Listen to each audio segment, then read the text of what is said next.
The dream is that we design curriculums and plans, lesson plans around movement and say, right, we need to learn this.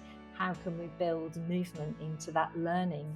Or how can we, give flexibility to how we move to learn this particular thing? And if you're a creative teacher, which generally a lot of people are, you can do that quite easily, and you can behave like that yourself too. I think you've just got to practice it. In this episode, I'm joined by former primary teacher turned movement educator and founder of Raw Movement, Clare Rawlings, to explore why so many teachers are living with daily aches and pains and what can be done about it. Clare shares her personal story of doing all the right exercise but still feeling terrible in her body, and how a shift in understanding transformed the way she moved and felt. We dive into why so many teachers are stuck in a cycle of injury and repair, how movement habits are formed early in life, and why schools and workplaces need to embrace a new kind of movement education. Clare also shares simple, practical steps for making movement part of the day, not something separate from it.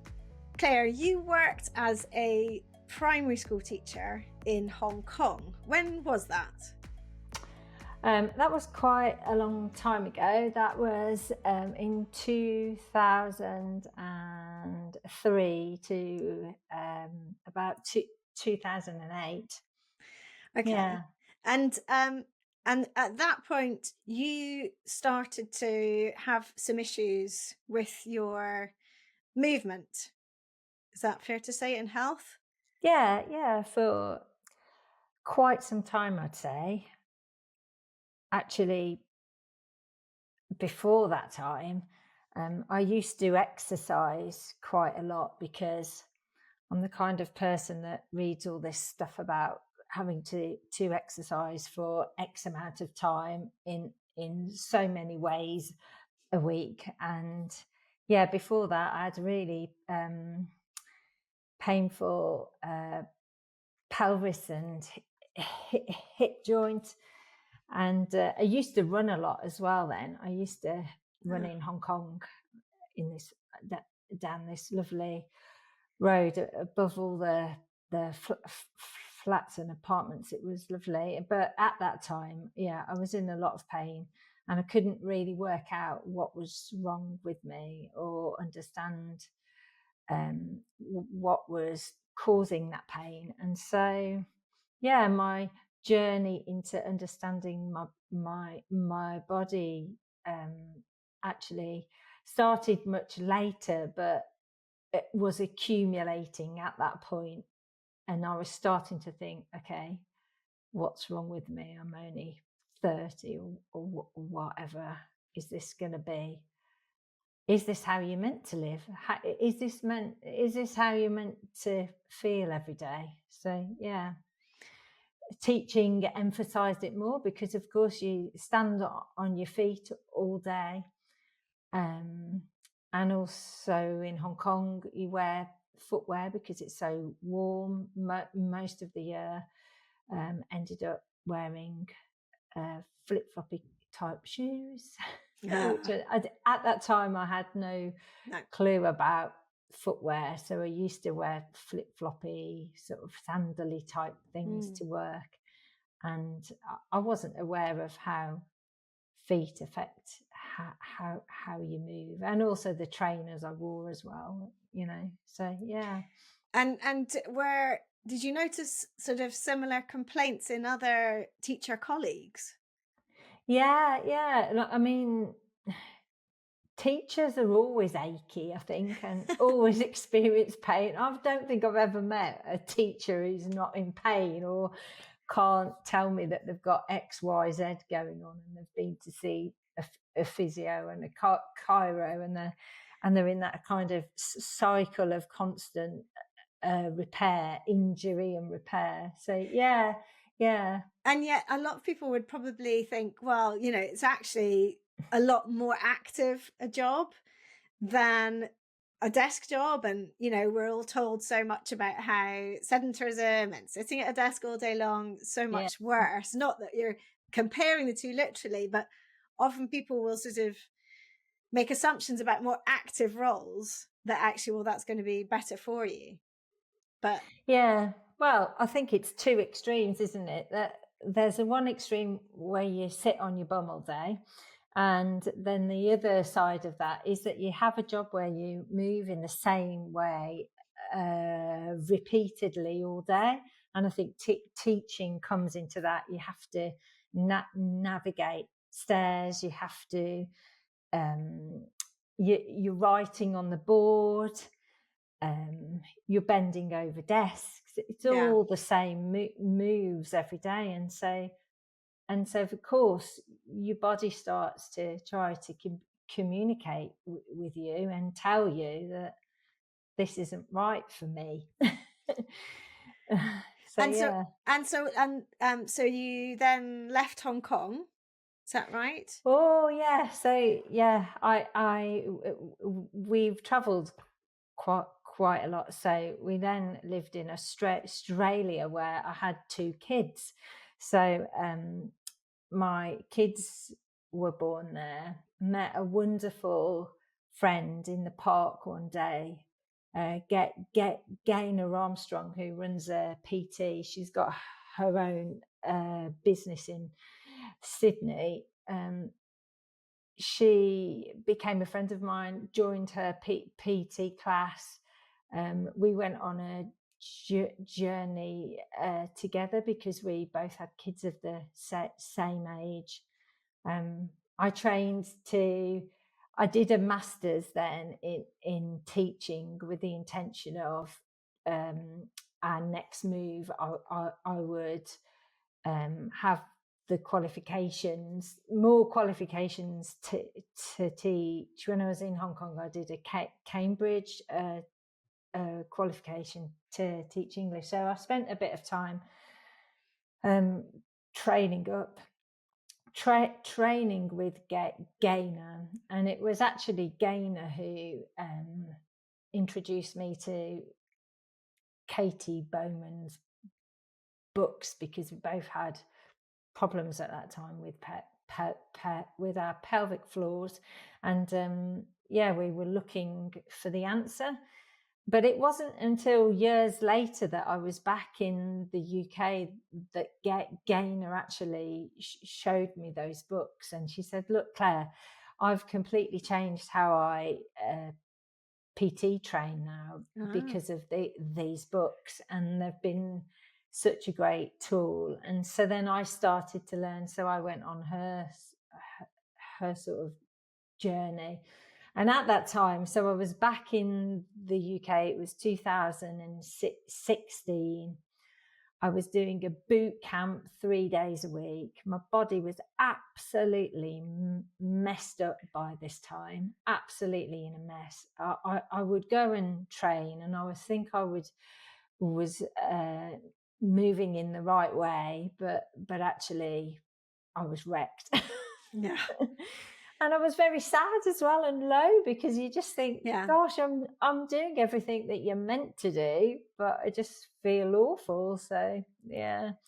And so that's when I started to train as a PT, because I thought that's the way to access people and share my knowledge and how I'd transformed how I move then.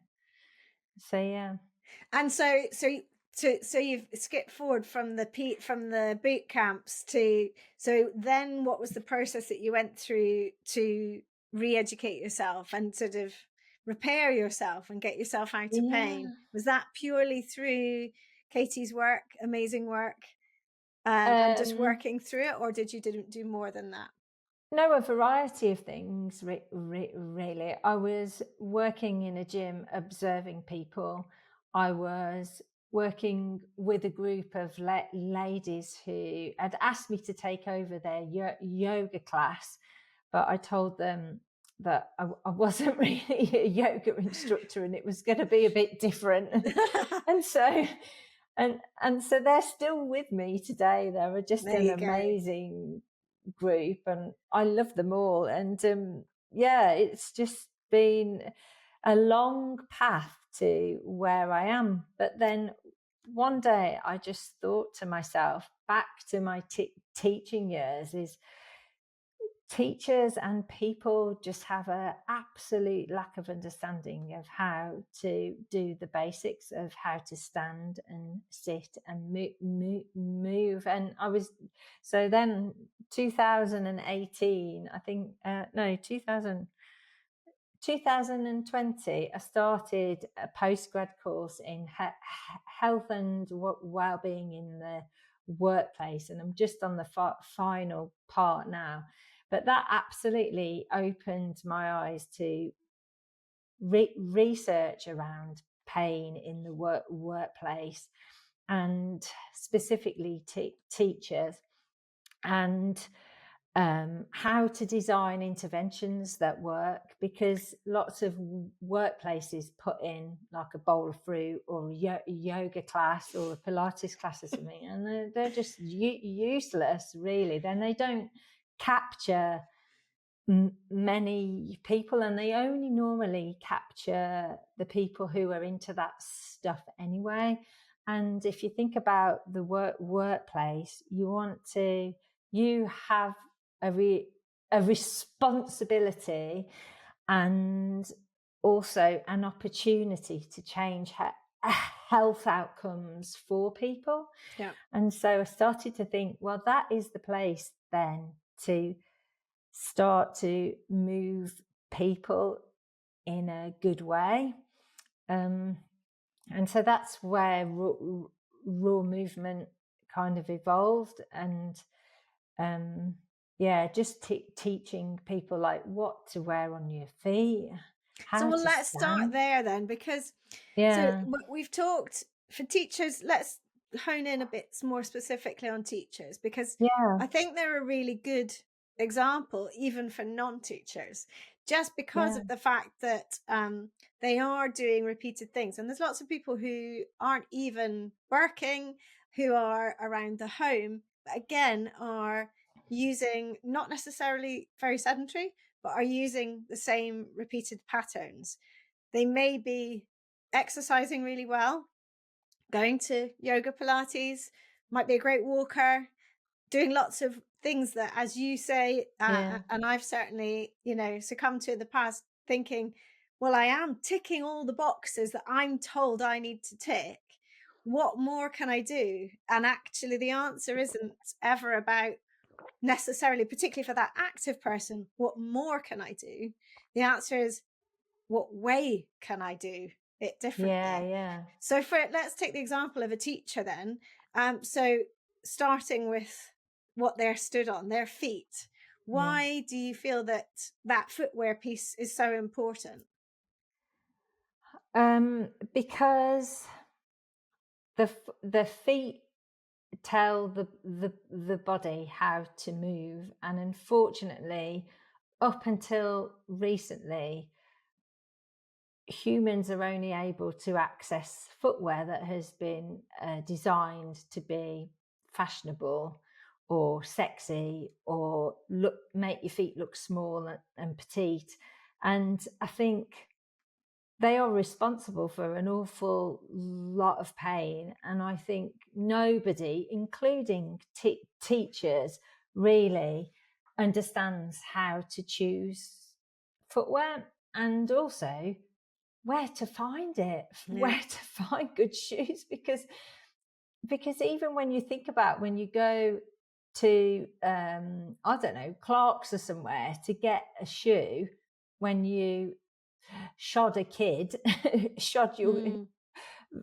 I mean, the shoes that they have been making for 100 years, or however long, are really poor when it comes to the mechanics of a foot. And I never realized that for my kids. And I feel Mm. awful sometimes that I've saying, oh, come and get these shoes, they're so But it good. And but it wasn't mm, just us though, obviously it's what's available in the first place, but it was Yeah, yeah, also sure. then when you get to school and they say things like, you have to wear shoes that can be polished.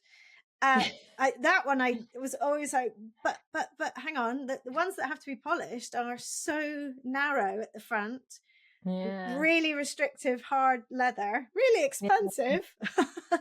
Or now um, if you go to a school where they let you wear those Nike, what they're called, yeah, my Air son, Max or whatever. yeah, Yeah, yeah, Air Max things. I mean, they don't even bend. Those things no, don't, and the and yet your foot sole. does. Exactly, and the soles are so actually, a slight segue. So we went to go and get some trainers for my son, and we were looking for the thinnest and the flattest sole that we could find. And in the, I don't know, 6 months since his feet have grown, the fashion now has gone so much into this massive, thick, but really high heeled trainer sole, way more so Mm, than even 6 months ago, that we yeah, pretty much couldn't find anything. We had to come home and go online. And that yeah, that amazed me that even the old um Converse, nothing like that even exists. And Converse yeah, wasn't great for some reasons, but at least it was flat, yeah, and moved a bit. So yeah, yeah, so the restrictions, obviously, with footwear there are that to are the body's mechanics require the foot to splay at the front, and when it's tight, yeah, it can't. When you've got a heel, particularly in the teacher's example, they're stood all day, but they're tipped forward, so their whole body yeah, is straining to hold them upwise. So is that then what you're meaning by the sort of cause of pain up the chain from the feet, yeah, yeah. presumably? Yeah, definitely. And then it's combined with the fact that, we learn how to move from the people around us. And at the moment, if you look around, everybody's got their heads down in a phone. And so children are learning now that Mm. posture is the correct posture. And of course, it's wrecking bodies. It's dangerous, I think. And I think, we're going to end up with children, young adults that are in a lot of pain. I think we already see that in a lot of the research now that is coming out, and there's not really any answers that are sustainable and that change the culture of how we move. And that's why my work in schools is Yeah. just so important, that we can actually give the teachers the skills first, because that's what I do. We go into the school and we make them aware of how they can improve, what they wear on their feet, and then we look at how they stand. And so people, develop ways to stand from the people around them, or because they're in pain and they can't Mm. stand on a foot so much or a knee so much. And we we look at how they move around school, and then we give them some moves or things to incorporate into their day without getting changed into lycra and having to move weights, which is the normal sort of rhetoric around movement, isn't it? So just, and So what I love to do as well is sort of teach teachers how to teach through movement as well, because we now have all these neurodiverse kids that just crave yeah. being able to move. And the way that we've taught for years and years and years now is to sit. And I really think it's the cause of a lot of problems, is that we train them to sit, and the ones that can sit for the longest, they do the best in school. I mean, my son is a fine example. He's as bright as a button, but has ADHD now. But all it is that he can't sit still for 5 minutes. It's really difficult. Yeah, absolutely. Yeah, And yeah, it's not set up that. I do remember one of my favorite the teachers of one of my kids who taught a very boring subject. Sorry, I won't say because I don't want to offend all the teachers who teach that subject, but it was very boring. And he knew that it was seen as boring, but he yeah, was also quite progressive. So when he could see the energy of the mm, classroom go down, as it would, yeah, yawns, the sort of leaning on the hands on the side of the desk, he would say, right, up, out, sprints round the playground, back to the thing, who's quickest, do them a little time thing. But yeah, yeah, before they left, he would always say, right, we're going to recount these 5 things or whatever, learn this thing. And he knew that actually, when they were out running, even though they weren't actively thinking about that, when they came back in and sort of tested on it or did another part of that exercise, yeah, they always did better because they'd moved yeah, and their brain had been able to absorb it because they'd been moving. And then they had a beneficial second half of the lesson rather than a sort of a slump. And I kind of always think yeah, it's the same with adults in meetings. And, yeah, we should have short meetings so that we don't yeah. lose the track and so on. So tell me a bit more about the kinds of things that you would say to teachers to do that would be helpful For themselves. for themselves, about the way Yeah, that the sort of, so that the movement little extras that you would put in and encourage them to do. yeah, yeah, yeah. So I absolutely think it's fundamental that teachers need to learn how to bend, because most teachers I observe, they reach over a desk to help somebody and they have no idea how to use their pelvis to bend. And so that's really important. I even went to see a consultant on Wednesday, and he was bending over the desk to write some notes. And I Did was you say something? talking, well, yeah, I did. He already knew what I did. And he said to me when he saw me again, he said, "Oh, my back's still killing." And I said to him, "Well, I can tell you why." I said, "Because you need to bend a bit. You need to bend from the pelvis, pull your hips." And he just didn't get it. And and I think there is a sheer lack of understanding of your pelvis and how it works. I'm not saying that you need to know every muscle and bone and everything. You just need to know the basics of how it bends and how to use that bend day to day to prevent back pain. So there's that. I think getting up and down off the floor for primary school Mm, teachers, diversifying how you get up off the floor. Don't always use the same leg, yeah. swap legs. Find about 30 ways to get up off the floor, and then use them and rotate through them, Yeah. reaching up and using arms. I mean, if we think about the world that we live in now, we don't really use our arms as much as we need to maintain a good functioning core. I think lots of people don't understand that shoulders have to move because they are quite complex and they need small moves and big moves. And yeah, Yeah. Yeah. uh, I mean, there's a lot to learn, but what I find is that just a few basic big, so if I use the calf stretch, which you Mm, know about, I mean, that really unlocks a lot of problems to begin with. So I kind of focus on showing them the moves that I think will change their body the easiest and in a quick way, so that then they've formed a foundation then for then thinking more deeply about what other ways they can move as well.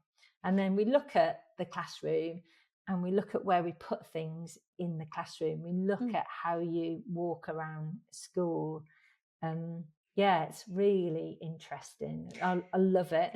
And tell me then, how do teachers respond well to that? And have you sort of had some stories of change? Yeah.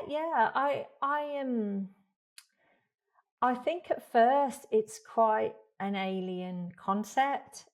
I mean, for the for most people, they're set in their ways and they like to tell a story of, oh, my physio this says this and my chiro says that. And I always try to then sort of work on them and say, well, it's your body. It talks to you constantly. Take the time to um, find what you need, find what your body needs, and observe how you move. And I think that observation piece is really important, because when you're not aware, you're not aware. And you're questioning it, like you're saying, from a really outside perspective. It's really, you're being really objective, but you're using the lens of the professionals. You've just listed professionals that you hope will give you the solution and the answer. But often those solutions and answers are about the thing, because you go with the thing. I have shoulder problems. I'm a teacher. I'm always writing on the board. It really hurts. We Yeah. don't think about how we're doing that. But they rarely talk about, well, what's your whole package? How are you Yeah. moving all day long? What's happening, we talked about, as you started the conversation off, what's happening with your feet and what you're wearing on your feet. Yes, I've come in about my shoulder, but the reality is we are one big organism that sings like a beautiful harmony if we allow it to all work together. But when we are restrictive, or as you said before, we're in these repeated patterns, then we get stuck, don't we? We get stuck and we can't see in. Just taking a quick pause because I want to tell you about a new offer exclusively for listeners of this podcast. If you'd like to improve your mobility, strength, and learn more about moving well in daily life now and to train for your 90s, come and move with me in the Reclaim Movement membership. There's weekly live coaching in term time with hundreds of replays available, as well as hordes of 5 and 10-minute mini movement videos to follow throughout your day. I'm offering you a 15% discount on your first month's membership on top of the 7-day free trial. Go to reclaimmovement.co.uk/membership to create your account and quote the code podcast15. Let's move together to feel better and keep doing all the things you love. The issue is translating. I think sometimes it's quite hard to say, listen to what your body's saying, because without that foundational understanding of how the whole way you move all day long and the bits that you need, the sort of, as Katie Bowman would put it, the nutrients that you need, both macro and micro, every day to keep everything working and oiled and lovely, they don't have that knowledge. That knowledge isn't around, is it? So, No. but also, as you said, not everyone wants to know in depth. I certainly don't have massively in-depth musculoskeletal knowledge. I've done an anatomy and physiology qualification, but and I passed it very well. But at the same time, it's like another language that I don't need to use all the time. No. But what you're doing is, obviously, you're going into these classes to the teachers, and you're giving them a shift in mindset, shift in viewpoint on what movement actually is and why it's so important. Where I think, like you were saying before, you're not lycra and weights. Movement has been sort of relegated, lost, forgotten, compared to the big piece exercise, the this is how you're going to be healthy. But you can't exercise if your body's falling apart, quite frankly, can you? And you see a lot of people do. So I have helped a local running club, and the things I told them, they went completely against what they've known for many years and what they Really? sign up for. I mean, one person had awful bunions on their feet, and I felt really sad for them, because they just not Soldiering because on. it was because of running, but they just had the wrong shoes on their feet for years and years, and now it was impacting the pain in their feet. And I think it's important. So I've developed this course, this movement foundation course, which is just in 5 minutes. It's 4 modules, 5-minute blocks, and it sort of talks people through all these things, how to stand and sit. I mean, that's another story, is how to sit. So a lot of teachers are at a screen all the time. When you go into schools, they love to show you their ergonomic chair, which which always makes me laugh. And I don't want to discredit the ergonomics industry, but it does make me laugh sometimes, because people assume that once you've got an ergonomic chair that your body sits well, and it doesn't. And so people have these cumbersome, bulky chairs. I remember I worked On with somebody. wheels as well. I know, on wheels, and like a head thing, like Star Trek, like a seat out of Star Trek, like a spaceship, and they're very protective of them as well. Yeah. When I worked at the Home Office, somebody had one, and they wrote on the back, "Please leave this chair here. I need this. It's life-saving," which it is for some people. Let's not forget that, who would otherwise not be at work. But yeah, so but it doesn't always solve the pain, does it? That's the thing. No, and it comes back to the pelvis. I mean, people just never get shown or taught all the time to feel themselves what the pelvis does and where to position it when you sit. So let's talk a bit about that, because it's really, really interesting for people. And you talked at the beginning of the conversation about pelvic floor dysfunction, and that was kind of one of your journeys into this whole thing, really. And so many people struggle with pelvic floor dysfunction, and in fact, I was talking about it this very week on a cold water swim with a friend, and often, and she, I hope she wouldn't mind me saying, I'm sure she wouldn't, she was saying, but I do my Kegels every day. I'm tightening, I'm doing the tightening exercises every day. And I think I want to ask you your opinion on it, but when a pelvis is tipped back regularly for long periods in a chair, you're chronically tightening the pelvic floor.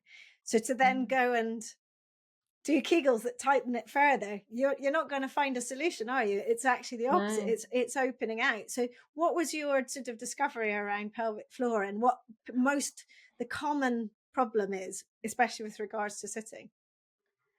Well, I just think people don't understand how to sit properly, and you're right.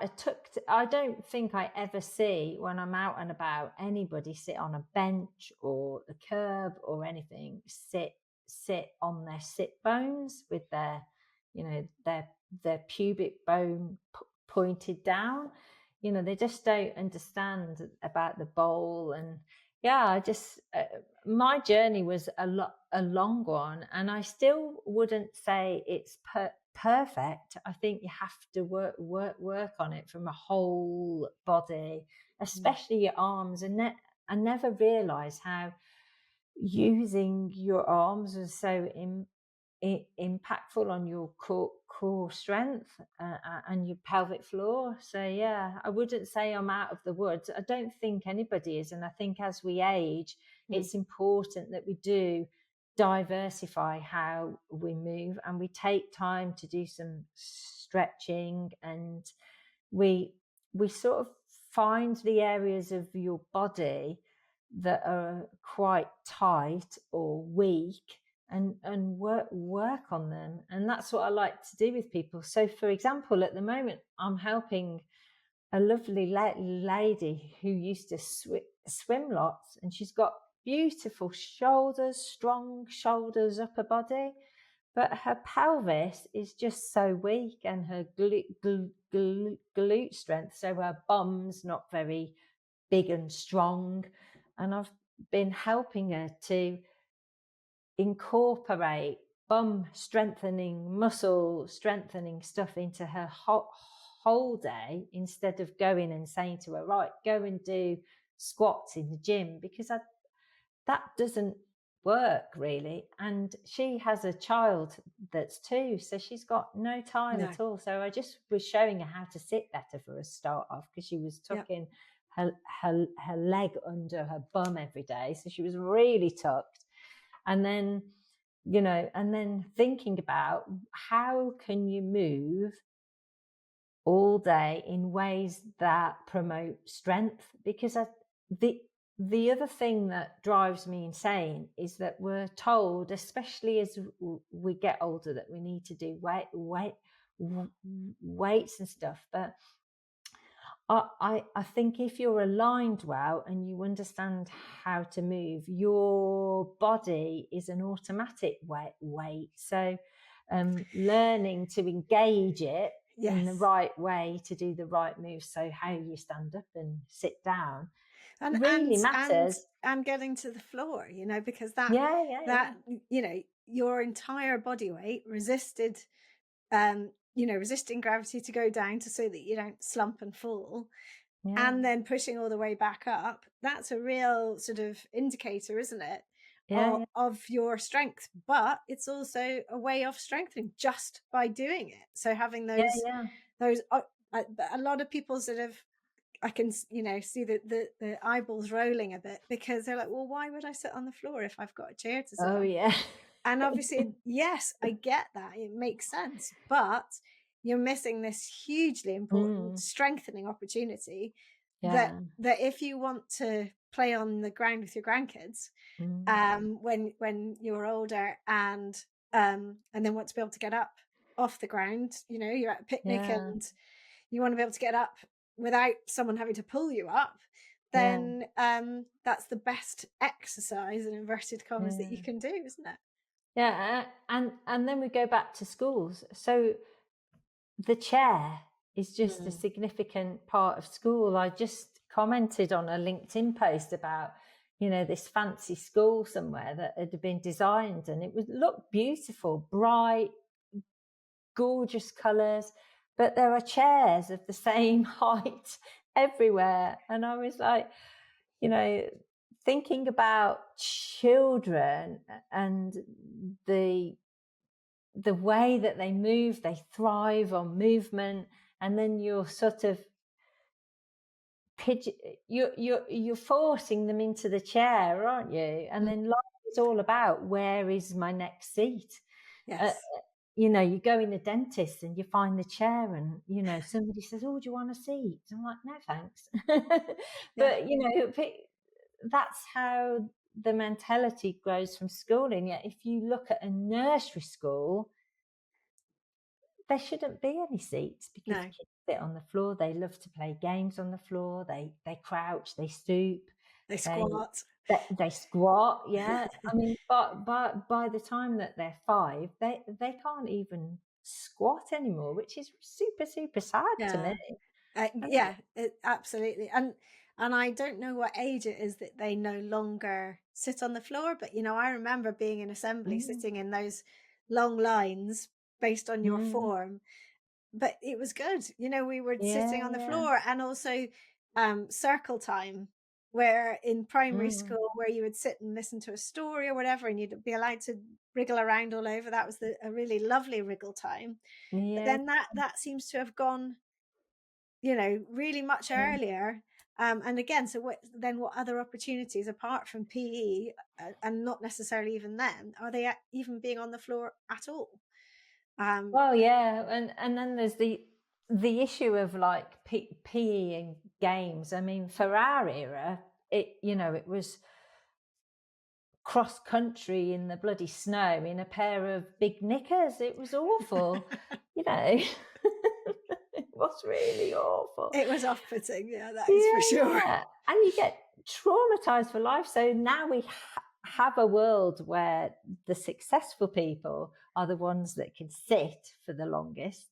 And they're also, in general, the same people that played the sport. And that's why we've got all these schools now that are focused on sport and team. But what about all the poor The buggers rest. who don't fancy that, who would still enjoy moving in Moving. their own way, or being in an environment that is naturally moving them. I mean, I just think there's this huge gap, and and my work is focused around that. Like the So 95% of people who don't engage with PE and games, what skills are we giving them to maintain their physical well-being when they leave So school? what would you advise? Because you also do talk to schools, don't you, about movement, not just the health of the well-being of their teachers, but also in educating schools about, you've said, I can't remember if you said in this conversation, but movement literacy, which is a great way of putting it because it's so very much in the education speak. Yeah. So what do you say to school? What ideas do you give them or suggestions do you make to help movement be more integrated into their days? Yeah, I think, I work with them on the environment. So making sure that the environment suits the bodies, and making sure that when they get things out of cupboards, they're reaching for them, put things up high. Let's not make everything convenient. Let's actually move ourselves while we do stuff, and creating classrooms where there is flexibility in learning space, and it's not all chair based, because you don't need to sit at a desk to write. And if you think about when you lie on your front and then you're turning over on your side, I mean, yeah, I taught, it's quite alien for most schools, because they do have the behavioral Yeah. issues. And you know the comment of like, sit down and be quiet and stuff, I mean, that still exists, doesn't it, in a lot of schools. But a lot of international schools overseas, I'm finding, are more receptive to these ideas. So yeah. And then putting things on the wall, so as you move around a school, can people have a little climb? Can you put some climbing things on the wall? Can you put like a bell up for people to reach? And just things Yeah. to that are fun, that people that the kids will move more, and creating a classroom where footwear is outside, out of the window. Get your feet out, Mm. And what I like about those ideas and suggestions as well is that it's in their daily lives because they spend many more hours in the classroom than they do in the playground. And I think sometimes the quick fix is right, well, we'll put some play equipment up that, Mm, that they can climb on. But that's for such a small moment of the day.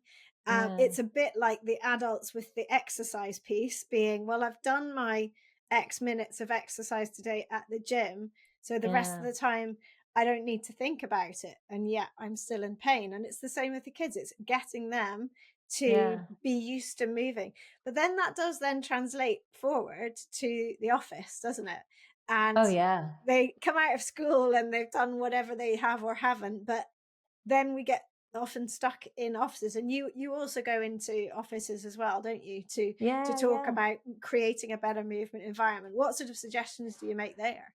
um Well, there's two types of workplace, really. There's those that are receptive and quite funky and are interested in being a bit out there. And there's those places that tick the box.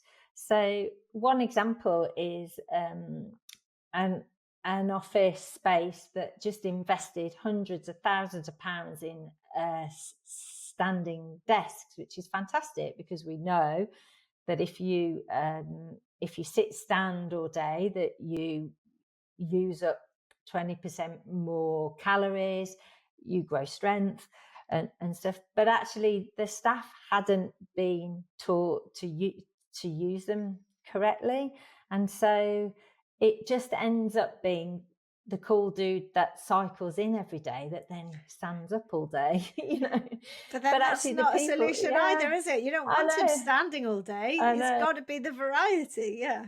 Yeah, I know that. But if you want to change the health outcomes of the people that work with you, Yeah. um, you need to give them the skills to use these things, which I think they're fantastic standing desks. But at the same time, people need guidance. They need to see leaders around them using them, Yeah. key champions, as they call them in the office. Mm. You know, and it needs to be built around a culture of movement as Yes. well in the workplace, and that takes time.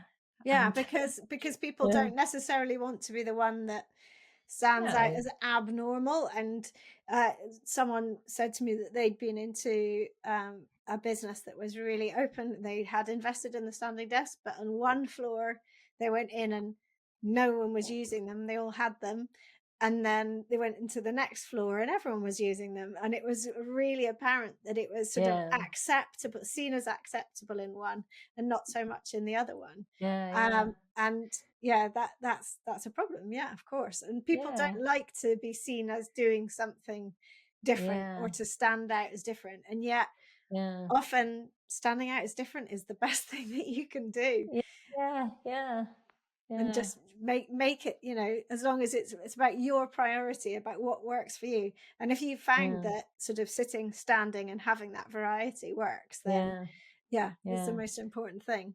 And then if you've learned that at school, it's Mm. even better because the kids who are coming into the workplace then, Yeah, they automatically do that, and their behavior is such that that's their norm then. So yeah, that's what we want to get to, is the place where a kid comes into a new office, and if it's all desks that are just boring old desks, they're going to say, well, I don't want to work here. I want yeah, a movement rich place to work because that's yeah. how I work best. What a great vision, wouldn't it be to that Yeah. businesses would sell themselves on the fact that, come and work here because we are, all the other Yeah. boxes you have to tick, and we're a movement rich office. Yeah, yeah. Wow. And it would be Yeah. so much easier for people to be able to just be themselves. And I do feel that even though we feel like we want to sit all day, I think often our brains and our bodies are screaming to actually Yeah, yeah. have more movement and adapt and so on, and you feel so much better when you do. But when you forget how that feels, then you Yeah. get used to a lower level norm, don't you? And you're sort of Yeah, living suboptimally. yeah. Well, you get trained from the age of 4 or 5, you see, and so when you get to 20, you're well into it and you're well fixed. So the work that you're doing by going into schools and offices, but particularly by going into schools, is great, as you say, because if nothing else, you are creating awareness amongst both teachers and pupils that Yeah. just moving more and more differently, Yeah. it can make you feel good, and that Yeah. it's allowed, that it's a good thing, it's something to Yeah, embrace, yeah. rather than, as you say, that whole old adage of sit still, be quiet, uh, Yeah. kind of thing. Uh, And the curriculum, I mean, the dream is that we design curriculums and plans, lesson plans around movement and say, right, we need to learn this. How can we build movement into that learning? Or how can we, give flexibility to how we move to learn this particular thing? And, Yeah, and if you're a creative teacher, which generally a lot of people are, you can do that quite easily, and you can behave like that yourself too. I think yeah, you've just got to practice it and exactly. break And out then of the mold. break out and modeling it not only benefits those you're modeling it for, but your own body at the Yeah, same time. You're going to feel yeah, better yourself. Well, it's yeah. what amazing work you're doing. So have you got any, so you talked about this, your course, is that available yet? Yes, my course is available online, and it's £50, which is a reasonable price. Um, and that's for access to all the videos and a guide and some PDFs on topics and stuff. Yeah, and then some help from me too. So I wanted to make it accessible to as many Yeah. people as possible. So that. that's that. And then I'm working, just about to start some work with some schools in Hong Kong, delivering some workshops for teachers. It's like phase 2 of a program. I've been working alongside them for about two years now, and we're on to phase 2 starting in September. Going to do an online course every week for teachers to learn all this stuff, and then they'll be given access to my course too, and some help. So I'm really excited about that, because And I can see it that just would be takes needed time. here. Well, exactly. They take a lot of time to build, but I think that would be hugely appealing here as well. I would love to do this work here, and I try so hard, but schools don't have funding, or it's just it's hard to find schools, because their priority at the moment, I feel, is mental health. So all the programs that they roll out, but they're forgetting that physical and mental go together. So I think eventually they're going to be calling on this kind of work to complement the mental health work that they've been doing. Brilliant. And then you'll be there ready. I'll be ready and waiting, with my team of people to go across the country in all the schools to share this vital information. Exactly. What's the lady's name? Bridget, the education lead in the government. If anybody knows her, get her in touch. All Clare's details will be in the show notes. Get in touch. Absolutely. Well, listen, I think the work you're doing is amazing. Obviously, completely singing the same tune, because we're both big movement advocates, and it's always so lovely to speak to someone who literally is on the same page, but you're doing such valuable work for schools, workplaces, and local people as well. And I think it's important to credit Katie Bowman. Like, I'm so glad I found her work, because I think I would be in a right mess now if I hadn't. But then it sort of instilled such a passion in me that I'm really thankful for what she does. And I'm exactly the same. She literally was pivotal in what I do now, and working out what happened with my own body, which I really couldn't have worked out without her. And what's lovely is that we then go off and we spread that word. And I think both of us feel so passionate that it's really important that people know this, particularly as the world modernizes more and more, as the technological generation progresses more and more, it's even more vital. And you're right. I think, yes, there is a big focus on mental health, but that's hugely affected by a big piece of why mental health is such in crisis in so many areas, is because physical health we're not moving enough, and we're not moving in the right ways. And so therefore, it will come together. I totally agree. It will become one thing. We will get there. Hopefully we're still alive. Yes, we're alive to see it. Yes, exactly. I know. Thank you so much. Sometimes I wish I'd found this when I was 20. I'd have more time to... Well, but then potentially if we had, we would have adopted it in our own lives, been better off ourselves, talked to a few people about it, but not necessarily been doing the purposeful work that you certainly are doing, and that I hope I'm doing as well. So thank you. Thanks for inviting me on this podcast. It's been really lovely talking to you, and thank you for your time. And anyone for whom this resonates, get in touch with Clare. All right, take care. Thank you. I hope you've enjoyed listening, and if you have, you can help by doing 3 things. First, press the follow button to tell podcast platforms you want to listen again. Second, please give the show a 5-star rating and leave a review about why you liked it. And third, I'd love you to share it with friends and family or on your socials, for which I'm truly thankful.